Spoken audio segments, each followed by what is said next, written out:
Well, there she sits. For you guys that are watching, this is the PR242 by Poulan Pro. 200 ACC 24 inch. For whatever reason, there doesn't seem to be much information about the PR242, which as you can see right there is the actual model number. So I'm not sure why it's unobtainable. So I've watched a few videos. This impeller, I'll be able to show you better when I get it out of here, but it's wrecked. That blade's beautiful. That one's twisted and mangled. The weld's cracked, the wheel's cracked. That one's almost ripped clear off. Weld's cracked, the blade's bent. It was welded right here. And that weld is right there. So it should be up here. So what I'm gonna do, and sadly, and as much as it sucks, but doesn't change the reality or the facts, I have to rip this thing apart. Basically, they call it cracking it in half. Just pull the chute off, pull the belt housing off, a couple bolts here. It is hinged, so this will basically come in half right here. This side will fall that way, that side will fall that way. Hopefully that side will just stay there. Pull the belts off, pull the pulley off, just to take the nut off. Pull these auger bolts out, get the auger off of there, and then everything should slide out the front. I have the new impeller on order, so just waiting for that to come, and then I'll slap it all back together when it gets here.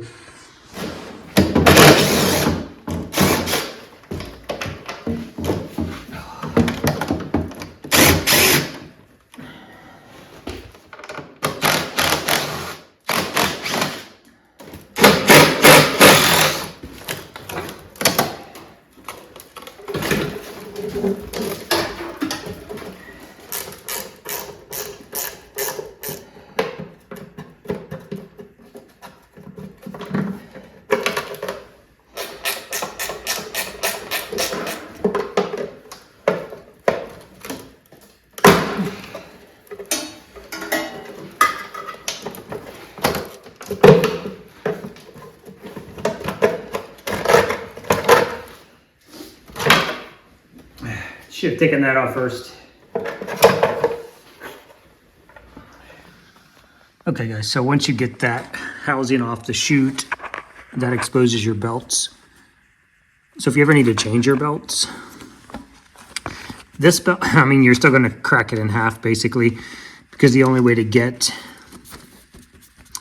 this front belt off is to push this forward, release this brake, and there's a feeder channel down in there that your belt runs through, so you have to crack it in half. The belt's not looking spectacular.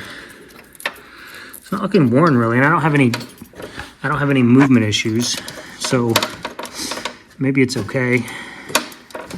I might just put a little adjustment on the tensioner to maybe tighten up that play a little bit. Oh, no you didn't. Please tell me you fell out the bottom. Whoop, whoop. So there's 4 bolts, 2 on either side. You have big one here. I think they're 1/2 inch.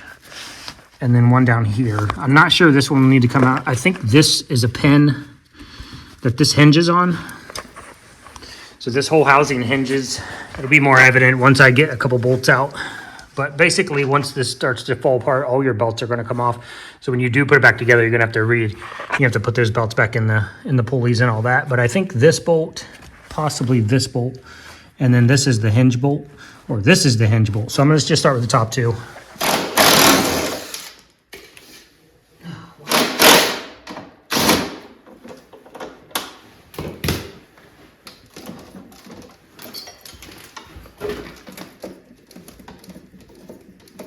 Okay, so I'm thinking those bottom bolts as well. Since that's the case, I'm going to leave this one top bolt in there so it doesn't fall apart on me.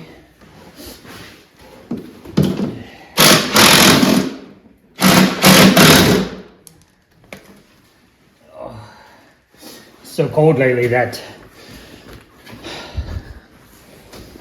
all the snow throwing, everything that's stuck on there turned to ice. So I'm chipping ice.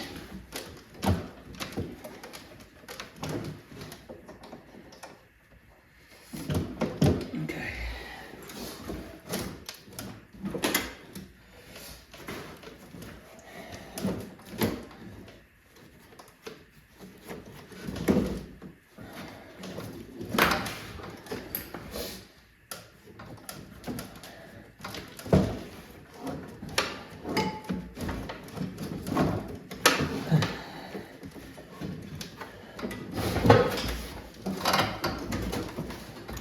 I think that's the biggest socket I have, 3/4, and that's not going to be big enough. Not even close. I had to dig back through my collection. It's a 15/16.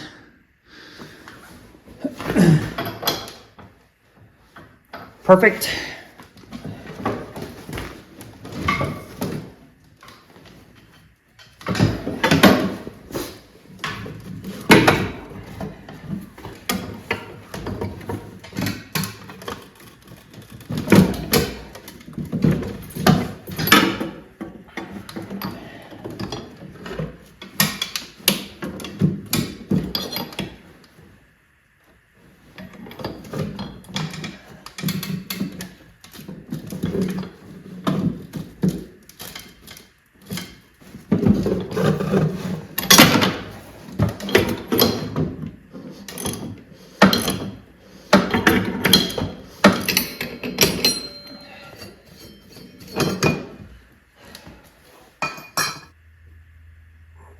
Well, they've changed that.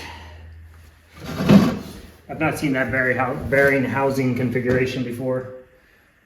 Hopefully that comes out of there.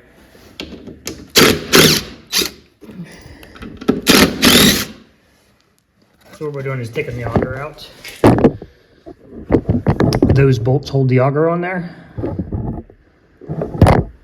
And take that one off, take one off on the other side, and then all of that should slide out. Let's hope.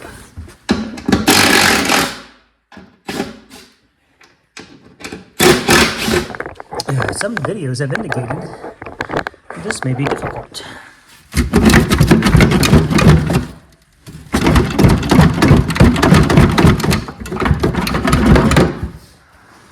Okay guys, well, good times. This bearing wasn't coming off. Like, it just was not moving. So I had to go get the wheel puller, bearing puller, whatever you call it. The biggest problem with that, jeez, is that it? Are you serious? Should have just jerked it harder. Because what I ended up having to do is take this, the brake plate, clutch plate, whatever you want to call it. I had to take that off of here. And of course, that would be easy if the impeller hadn't shaved off most of the bolt heads. So that's fun. There was only one that was really difficult, but there it is. So it's off. That's all that matters. I think this was the worst one. And of course it was in the furthest back hole, of course. So jerk it harder next time. Now that I have tools strewn everywhere, trying to figure out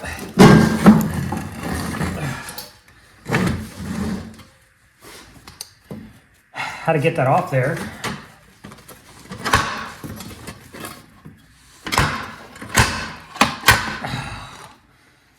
This is all marled up. There's definitely been some back and forth on there. I don't think they stamped it like that, no.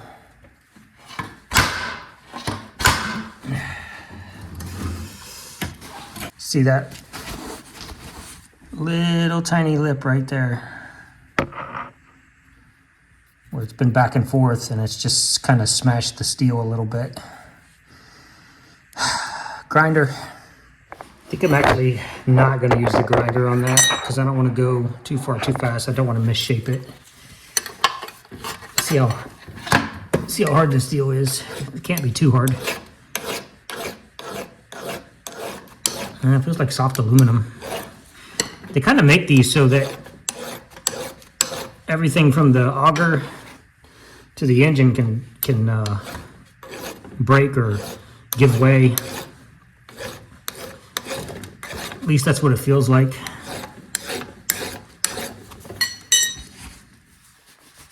Okay, grinding complete. Yep, popped right off nice.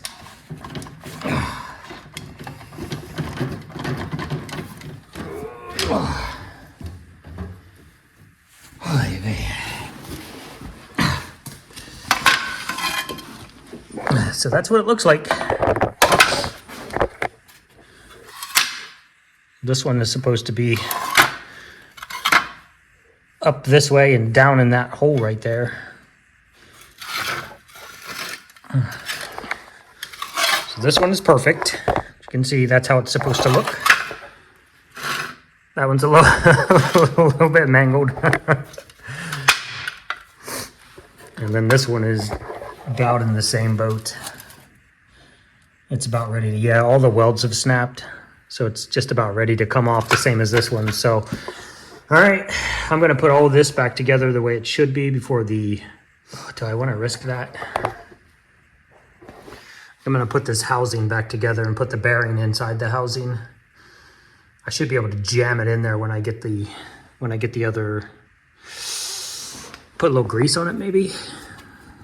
Yeah, yep. All right, so this is the new wheel, the new impeller,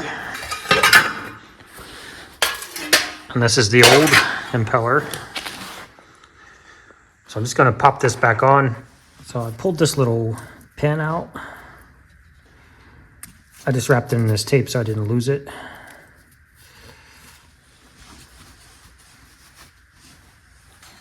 And honestly, I don't know what it's called. It's just a little like pressure pin, split pin.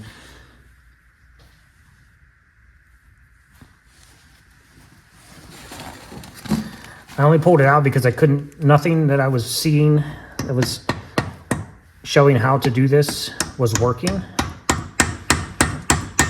So I basically just tore it all the way down because the shaft was not coming out of the bearing. And the bearing's in there now. You can see right here, this is the bearing. It just wasn't sliding out of that. And out of fear of damaging something, I just ended up pulling the whole housing off. The brake / clutch, whatever you want to call it. I tore everything apart, got the bearing out, had to use, I mean, they were right, it will come out with some work, but I ended up using the wheel puller to pull the bearing off.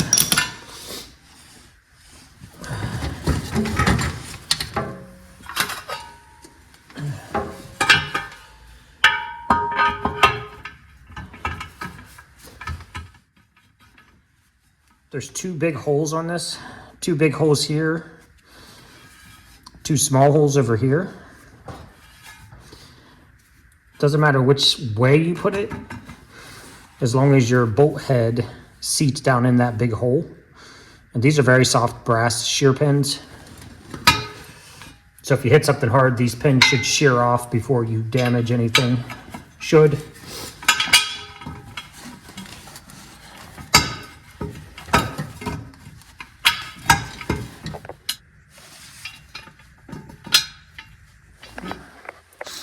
Okay, so shear pins are back in.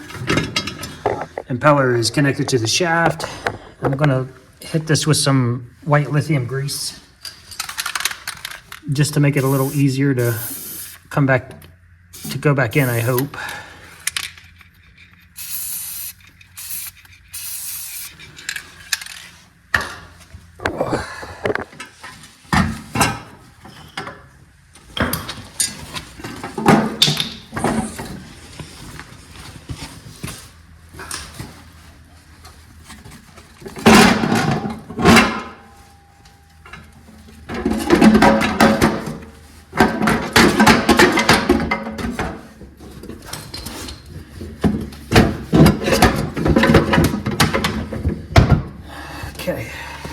that should be in. I'm gonna see if I can put these.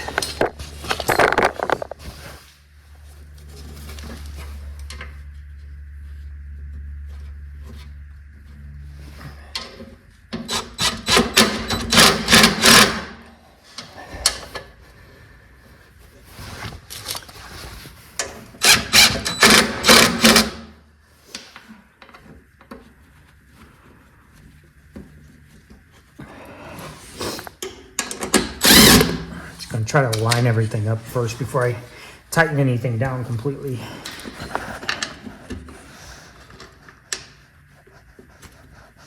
Okay.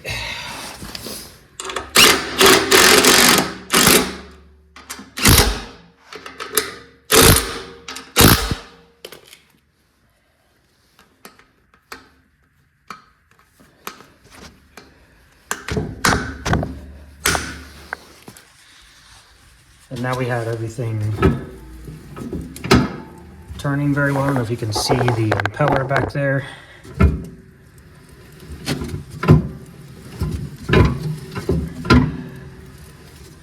Sounds very smooth. The rest of this is basically maintenance level work. Outside of putting this flywheel, this pulley wheel back on, which you wouldn't normally take off just for maintenance sake. But outside of that, it's going to be no different than if you pop this open to change one of your belts or all of your belts. I assume that thing spins the other way or this way. Since this is not a two-piece component like it used to be a nut with a shank on it that would turn the shaft. Since this is a one-piece unit now, I assume that the pulley's always turning it this way just to ensure that it's always tightening down and never loosening it. Otherwise, if your blades caught something and this kept going, it would just unwind and come off.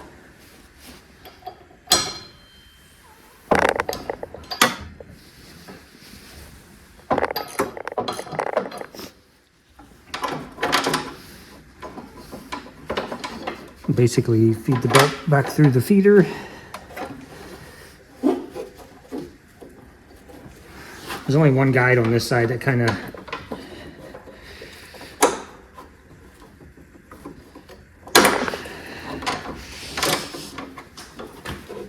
I want to make it pointy side up the way it was. That'll make it easier to apply back onto here when I set this all up.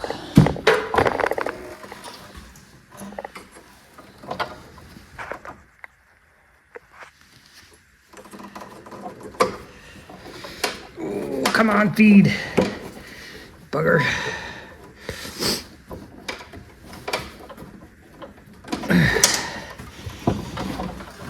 Now you just lay your snowblower back down.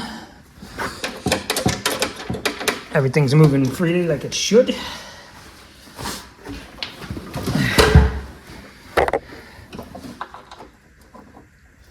Just get all the right bolts back in the right places. Put the we'll call them dust covers back on. Covers back on.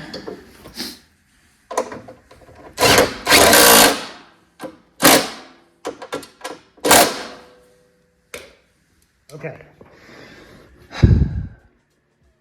Everything's back together. Choke's on, runs on. Pumpy bulb valve. Safety key is in. Fuel's on.